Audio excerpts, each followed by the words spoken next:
Welcome to the AFR Saints channel, where we provide you daily content on your favorite team, the New Orleans Saints. Do us a favor and hit that subscribe button. Be sure to leave your comments below and smash that like button.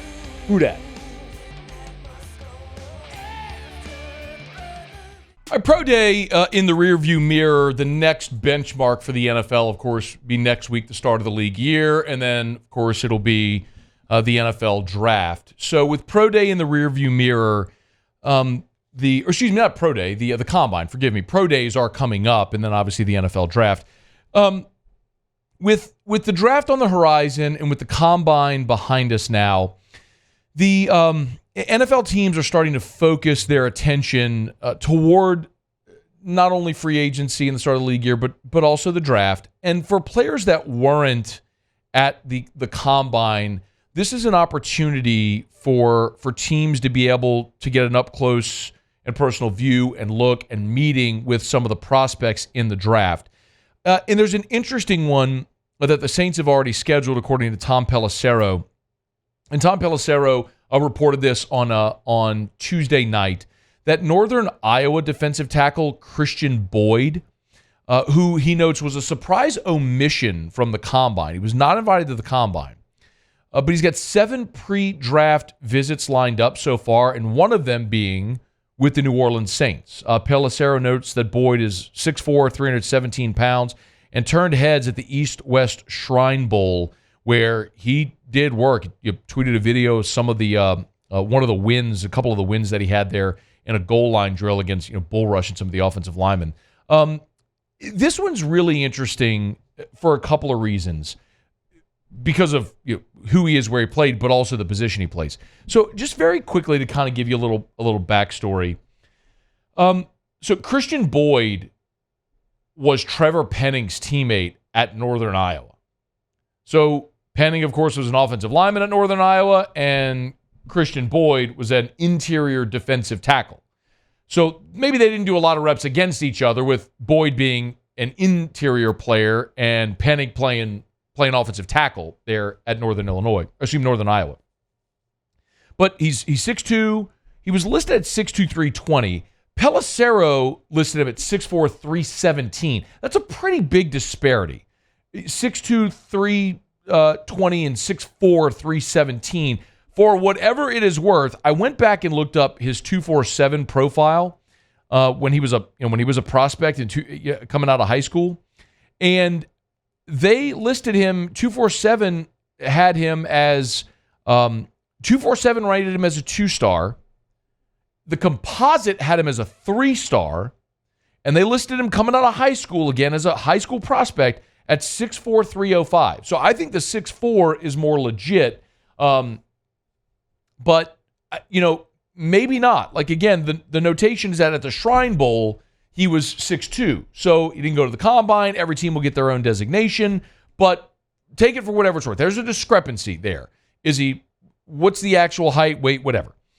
And maybe that's an indicator that, again, teams lie on their bios. If the Shrine Bowl, they go measure him barefoot, he's 6'2", and every listing that had him in Northern Iowa or wherever had him at 6'4", whatever he is. The bottom line is, Boyd was a disruptive interior player, but he played a long time, and this might be the knock. He signed with Northern Iowa back in 2018, and he had some other offers.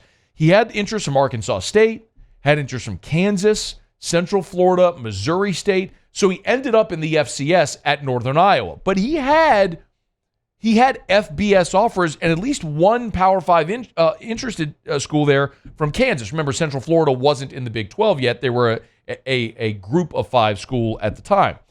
But this is an example of a player that stayed 6 years in college football. So that's a little bit of the knock now. You're talking about a guy that's going to be 23, 24 years old coming into the NFL, but was a disruptive player at the FCS level over his career. 22.5 TFLs, 89 quarterback hurries. He had 10.5 sacks from the interior. So it's a blow up the launch pad type player who at 6'2", 320, call it, can eat up space and move the pocket a little bit. And you saw this progression. So he goes to Northern Iowa in 2018 in red shirts, plays in 10 games as a redshirt freshman in 2019. 2020 was the COVID year, and if you remember, the FCS played a spring 2021 and then a fall 2021. So he played in both of those. And then in 2022 was second-team all-conference, came back for a sixth season, and became first-team all-conference and a third-team FCS All-American. So he continued to improve throughout his career, redshirted initially, played through the COVID year, took advantage of the extra COVID year, and ended up having 6 years there at Northern Iowa. My biggest question, though, and I'll talk about what this could mean for the Saints positionally, but my biggest question with a player like Khristian Boyd is, why not go the route that a guy like Braden Fisk did? Braden Fisk was a really good player in the group of 5 at Western Michigan, took advantage of the COVID year, played his final season at Florida State, blew up there, and now looks like he's probably going to be a day 2 NFL draft pick. Made himself a lot of money, right? Going to show he could do it in the Power 5. Why didn't Khristian Boyd do the same thing? You had the extra year. Why not try to jump up a level in competition to show you could do it? Again, that's a question maybe he answers again with teams that he visits pre-draft. Don't know. A lot of circumstances can be involved in everybody's certain situation. But that's one question that if I'm the Saints or any NFL team that I have to ask. Specifically for the Saints, when you look at this position, your interior defensive line, I don't think this is a spot where you're looking in round 1. Remember, last year in free agency, the Saints added Colin Saunders and Nathan Shepard. Remember, they lost their entire interior defensive line. David Onyemata went to Atlanta, and you lost all of your depth. So they went and signed Saunders and Shepard, and they drafted Brian Brzee. Now, the rotational guy the Saints had a year ago was Malcolm Roach. They signed him to a 1-year deal. He's now a free agent. Saints could re-sign Malcolm Roach, but right now you only got 3 guys under contract with Brzee, Saunders, and Shepard. That's it. So you probably do need reinforcement at that spot. So a guy like Khristian Boyd, day 3 in the draft or as an undrafted free agent, could make a lot of sense in the same way that Malcolm Roach did. Malcolm Roach is from Baton Rouge, had a nice career at Texas, was an undrafted player. The Saints signed him as an undrafted free agent. He made the team and has been a good rotational piece on the interior. Maybe that's the role they foresee here. I don't know that I see a path, though, for the Saints to draft an interior defensive lineman in day 1 or day 2. Because you have so many more glaring needs for starting caliber players, which is what you hope you get in rounds 1 and 2. Maybe not in round 3, although the Saints have found success there. I mean, Kamara was a round 3 pick. Trey Hendrickson was a round 3 pick. And maybe you find someone with a much higher grade that you have that falls into day 2, into round 3. And so it becomes more of a fit. But it was an interesting one because clearly this is a player that they became familiar with in scouting Trevor Penning, right? When you're watching Trevor Penning on film, you're going to see his teammate as well. So it's a player clearly the Saints are familiar with and did well in the East-West Shrine game, and now they've circled back to that he's in the draft. Where might the Saints be looking to pull the trigger? But I look at it and I go, man, if you end up on day 3 and you're looking for an interior defensive lineman, remember, the Saints don't have 3rd or 4th round picks, but they got 4 5th-rounders. So you got a 1, a 2, and you don't draft again until round 5, and you got 4 of those. And just knowing, I mean, you know where I'm going with this, right? Just knowing the Saints' approach, they're going to get aggressive. Like, there is just, I mean, I would bet everything I own that the Saints draft again somewhere after they make their 2nd round pick. They will not wait until round 5. The Saints will absolutely get aggressive and move up and take someone in round 3 or 4. There is just no chance they sit and make 4 picks in round 5. It's just not the thing they do. So they will move up.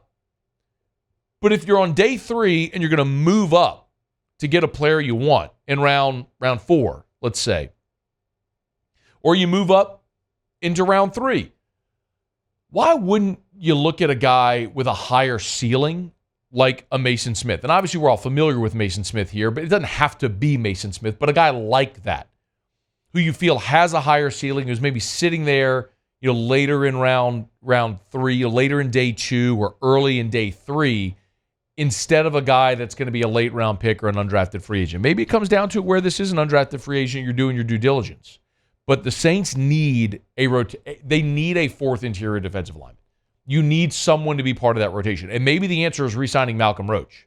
Or maybe the answer is a guy like Khristian Boyd. But this is why you take the time, you do your visits, you do your due diligence with a player, and especially a player that didn't have a combine invite, so here's a chance to get to know him. So Trevor Penning's old teammate, Khristian Boyd, interior defensive lineman from northern Iowa, we'll call him 6'2", since that's what they had him at the Shrine Bowl, 6'2", 320, disruptive interior player. Potentially a guy the Saints could be looking at as they're bringing him in. As we start to learn more and more of the guys that the Saints are having these conversations with, their visits with before the draft, we'll certainly let you know. Hey, thanks so much for watching. Please leave your comments. I love to interact. And be sure to hit the red subscribe button below.